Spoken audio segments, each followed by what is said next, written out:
tudo bem com vocês, amigos e amigas ligados aqui no canal? Estamos chegando com um vídeo inédito nessa terça-feira. Obviamente que a gente não pode deixar de falar das 500 milhas de Indianápolis disputadas nesse domingo na sua 107ª edição. Mas antes, dois recadinhos. O primeiro é para você dar aquele like, fortalecer a gente, dar aquele apoio ao nosso trabalho, se inscrever no canal e também no clube de membros. Tem planos baratos a partir de R$ 2,99. E também tem um outro convite super importante, porque a nossa pré-venda está se esgotando, o prazo está terminando, e você vai perder a chance de ter um autógrafo, uma dedicatória, e comprar Alemã e suas histórias por R$ 79,90 no site da Gulliver Editora, e pode pagar em até 12 vezes, gente. E você pode também adquirir os outros títulos lançados por mim, Saudosas Pequenas e Quase Heróis. Fala sério, né? Você vai deixar passar batido? Então compre Le Mans e suas histórias no site da Gulliver Editora. Muito bem, Indy 500, uma das cerejas do bolo do fim de semana de muito automobilismo, se bem que a NASCAR só acabou ontem de noite, a Charlotte 600, com vitória da Penske. Penske que copou o fim de semana do que disputou, porque não só ganhou a NASCAR, como também ganhou pela 19ª vez as 500 milhas de Indianápolis. Aliás, é a equipe com mais vitórias, mais disparada em comparação às atuais da Fórmula Indy. Imagens já rolando na tela do que aconteceu nessa grande prova. Aliás, eu sei que muita gente insiste em fazer comparações entre o GP de Mônaco e a Indy 500, mas, gente, não cabe fazer comparação. Não cabe comparar a Fórmula 1 com a Fórmula Indy, tá certo? Os momentos sempre foram muito distintos. Claro que a Fórmula Indy teve o seu grande momento de auge na década de 1990, né, de competição com a própria Fórmula 1, acho que ter um custo menor sempre foi um atrativo para aquela categoria. Havia uma diversidade mecânica que hoje a Indy não possui, até de chassis também. Eram carros maravilhosos, mas a categoria continua sendo muito competitiva. E a prova de que deu tudo certo para a Indy 500 são os números superlativos, né? Uma corrida com 52 trocas de líder, com 14 líderes diferentes em momentos distintos. A gente percebe que a Indy teve 3 partes. Se a gente for analisar friamente a corrida, teve um momento do Palou com o Vicky. E depois o Pato, né? Não é o Sato, é o Pato Ward revezando na ponta com o Felix Rosenqvist, dando aquela impressão que eu tinha de que a McLaren era uma equipe forte para ganhar a Indy 500. Eu também achava que o Alex Palou pudesse ganhar. Mas, às vezes, a Indy prega peças e escolhe os pilotos ou as equipes que vão ganhar. E a Penske, que estava muito quietinha, muito quieta no seu canto, muito caladinha, aí começam a aparecer as estratégias, começam a aparecer as táticas de boxe, claro, movidas pelas bandeiras amarelas, que foram 5 no total, e pelas bandeiras vermelhas, porque houve 3 interrupções da corrida, uma delas por conta de um grave acidente, né? Vocês verão aí o grave acidente envolvendo o Felix Rosenqvist e o Kyle Kirkwood, que acabou capotado, um pneu voou longe do carro acho que do Kyle Kirkwood, se não me engano, inclusive atingindo um carro no estacionamento. O carro foi danificado, a pessoa depois foi convidada a beijar os tijolos de Indianápolis, coisas que só acontecem nos Estados Unidos. Felizmente ninguém ficou ferido, nenhum dos pilotos foi ferido, ninguém do público foi ferido. Já houve também relatos de acidentes muito graves em Indianápolis no passado, felizmente isso passou longe dessa edição, mas foi uma prova com muito anticlímax, especialmente a partir daí. Lembrou muito a dinâmica da NASCAR, né? Aquela coisa do amarela gera amarela, e aí depois tivemos também uma colisão do Pato com o Simon Pagenaud e o Agustin Canapino, o piloto argentino que fez a sua estreia na Indy 500, e a posteriori o Benjamin Pedersen e o Ed Carpenter, gerando outra bandeira vermelha. E aí, minhas amigas e meus amigos, o que acontece é daquelas coisas que entram para a história. E logicamente que quem perdeu vai chorar na cama, que é lugar quentinho, que é o caso do Marcus Ericsson. O Marcus Ericsson achou que era desnecessário você ter uma volta de sprint. Pelo amor de Deus, ano passado ele deu em que circunstâncias a Indy 500? Então quem pode mais chora menos. E dessa vez ele tem que chorar, porque ele não conseguiu defender a liderança, e o jogo de vácuo logicamente favorece quem vem atrás. E o Joseph Newgarden, que estava na sua 12ª participação na Indy 500 e tinha batido na trave em todas elas, e o melhor resultado dele foram um terceiro lugar em 2016, o Joseph Newgarden, claro, aproveitou a ocasião, passou e ganhou com muito mérito. Muito mérito. O Newgarden, inclusive, torna-se o primeiro piloto do campeonato a ganhar 2 corridas. A Indy vinha de 5 vencedores diferentes nas 5 primeiras etapas, e o primeiro que quebra essa sequência de vitórias é o Newgarden. A Penske, por exemplo, tem mais triunfos do que qualquer outra equipe na temporada, 3.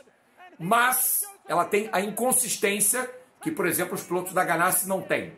E isso propicia o Palou ser o líder da temporada, mesmo não tendo terminado num bom resultado a Indy 500. Com 20 pontos de vantagem para o Marcus Ericsson, que vem numa constância de resultados muito sólida. O Pato Ward, apesar do abandono, é o terceiro na tabela. E o Joseph Newgarden é o quarto. E também não se pode deixar de falar de uma equipe que, olha, mostrou aí uma volta aos seus bons tempos. Já houve bons tempos dessa equipe.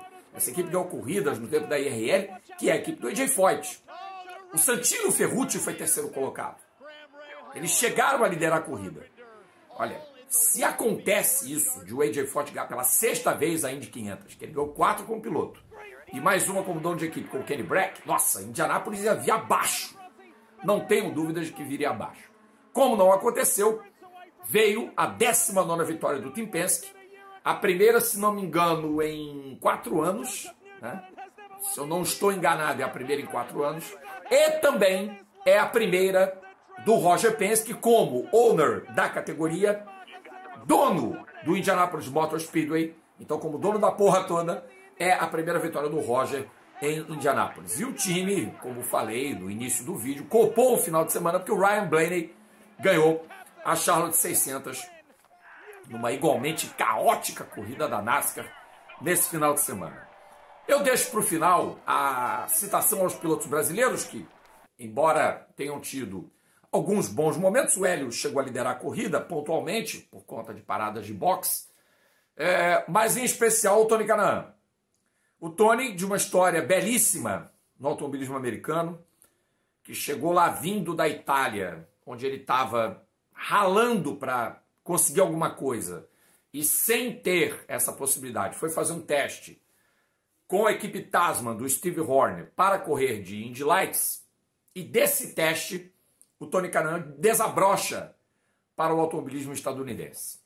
E foram 25 anos correndo nas principais categorias lá, kart, Fórmula Indy, IRL, Fórmula Indy, e 27, automobilismo americano, 26, 27 anos, ele estreou em 96 lá. Então é uma vida toda.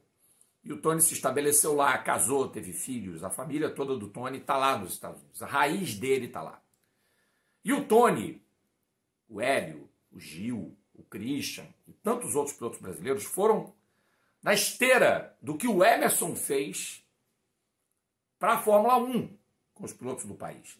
O Emerson, como diz o Alex de Ribeiro, colocou o ovo em pé, como Colombo. Né? Tem aquela lenda de que Cristóvão Colombo pôs o ovo em pé para mostrar que a Terra, né, não tinha problemas, assim como muita gente acha que a Terra é plana. Não é. A Terra é redonda, todo mundo sabe. Enfim, uma brincadeira só. Mas o Colombo pôs o ovo em pé. Né? Tem aquela lenda. E, lenda ou não, certo é que o Emerson pôs o ovo em pé na Fórmula 1 e fez o mesmo na Indy. Então, pela porta que o Emerson abriu, entraram o Boesel, entrou o Moreno, e aí foi todo mundo entrando.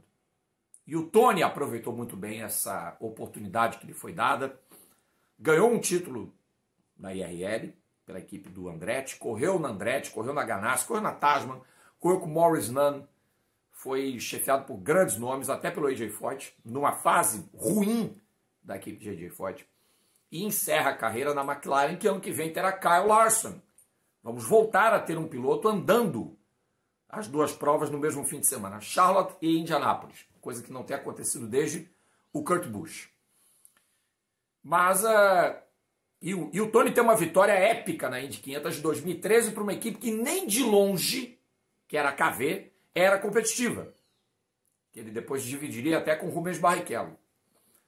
Então, meus amigos, ou antes, né? Não lembro mais o ano. Mas certo é que o Tony construiu uma história belíssima que teve o seu ponto final nesse fim de semana.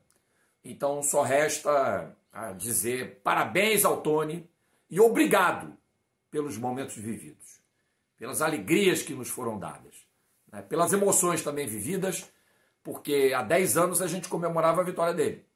Há uma década atrás o Tony era campeão da Indy 500. E sempre existe aquela percepção de que quando você vence a Indy 500, é até maior do que ganhar um campeonato da Indy. E o Hélio Castro Neves sabe muito bem disso, porque ele ganhou 4 edições da Indy 500. Nunca foi campeão da Fórmula Indy. E vocês acham que ele precisa de título da Fórmula Indy?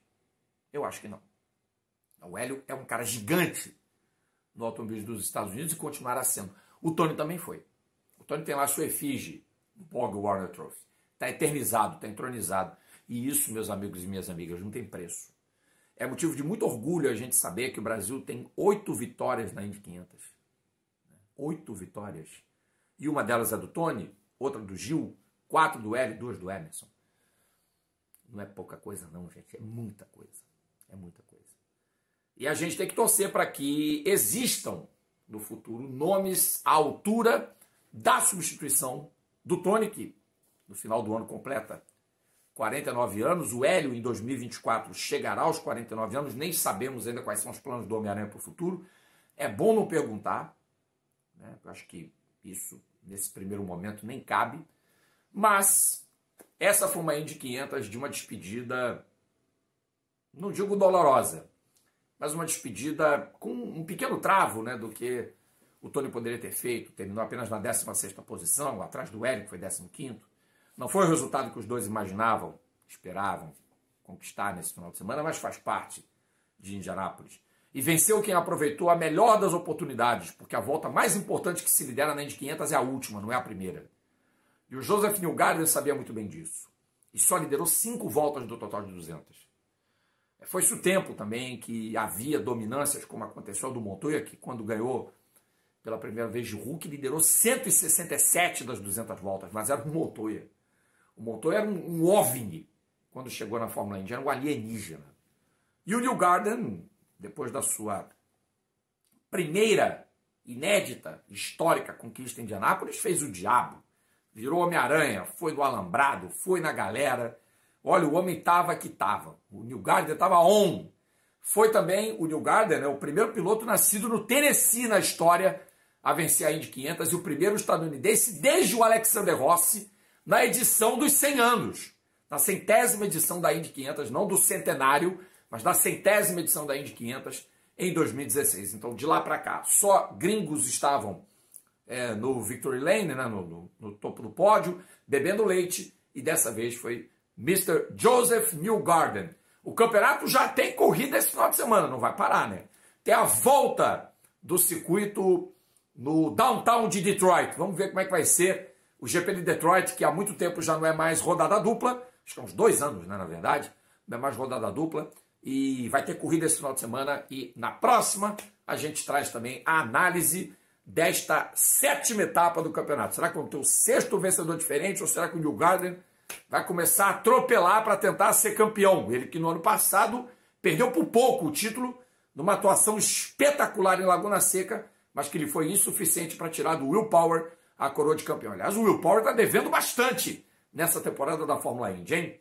Um abraço e até o próximo vídeo inédito aqui no canal 1000 por hora com o Rodrigo Battar. Vai ter TBT na quinta-feira, evidentemente, e Minis com História na sexta-feira. E claro, quando houver um outro assunto que a gente julgue relevante, estaremos abrindo espaço aqui no canal. Obrigado a todas, obrigado a todos. Tenham uma excelente semana. Tchau!